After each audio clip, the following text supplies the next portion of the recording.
Okay, you guys, so I love The Circle and it's back for season 6 on Netflix. The first thing I noticed from this poster is that we have an AI character. Where are we going with this? So first things first, let's get introduced to all the people on the show this season. So this guy right here is Kevin. He's 31 from Miami. He's a basketball player, and he also brought his dog with him in the house.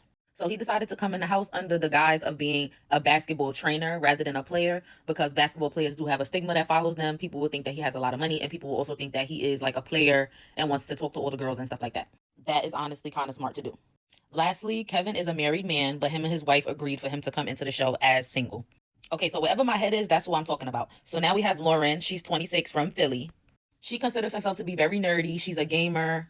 She's into cosplay and goes to like anime conventions. So she's very used to talking with different kinds of people that she never met before, and talking to people through a screen. This will be an advantage for her. She says she's going into the show 100% as herself, and she is recently single, so she is going into the show as super single. This is Miles. He's 29, and he's referring to himself as Young Papi Fuego within the first 5 seconds of his talking, which is an automatic no for me. You're almost 30 years old calling yourself Young Papi Fuego. You're at the bottom of my list. Then he says the words, I went to Carnegie Mellon on a full ride, and I decided to make my own major in artificial intelligence.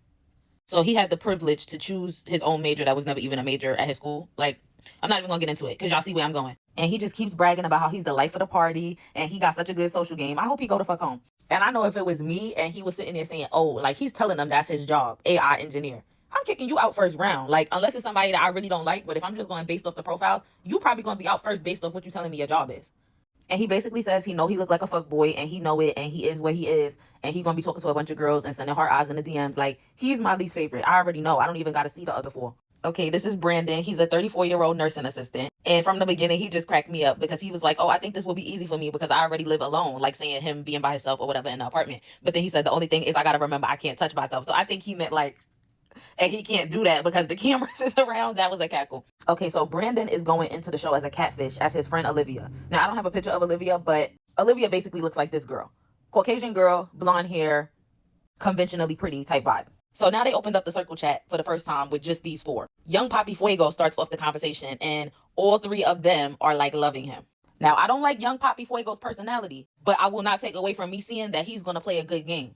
Just from this first conversation and from this nursing assistant who's catfishing as his friend Olivia, he only sent one message. And Young Papi Fuego immediately said, oh, that message was mad basic. And then he went to the profile and said, oh, that picture of her is mad basic. It's so basic, it might be a catfish. And this is just off the first interaction. So he's eating it up. And that's kind of what I said about how I would get him out if it was me, because he's an AI engineer.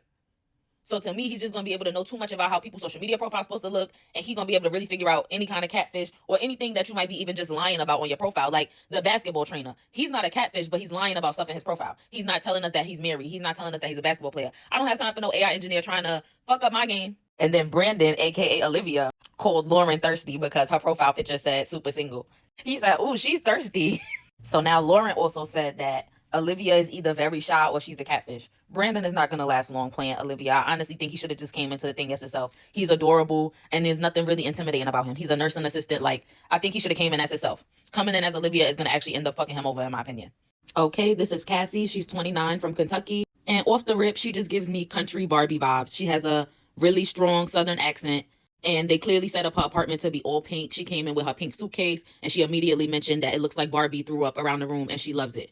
So country Barbie aesthetic. So Cassie does have experience being a catfish. She says that she married her high school sweetheart, and she ended up making a fake profile to catch him cheating, and it worked. So this tells me that if she's choosing to be a catfish, or if she just wants to manipulate the game a little bit, she might be able to do that because she was able to catfish someone who was her husband that she knew since high school, and he wasn't able to know that it was her. You know what I mean?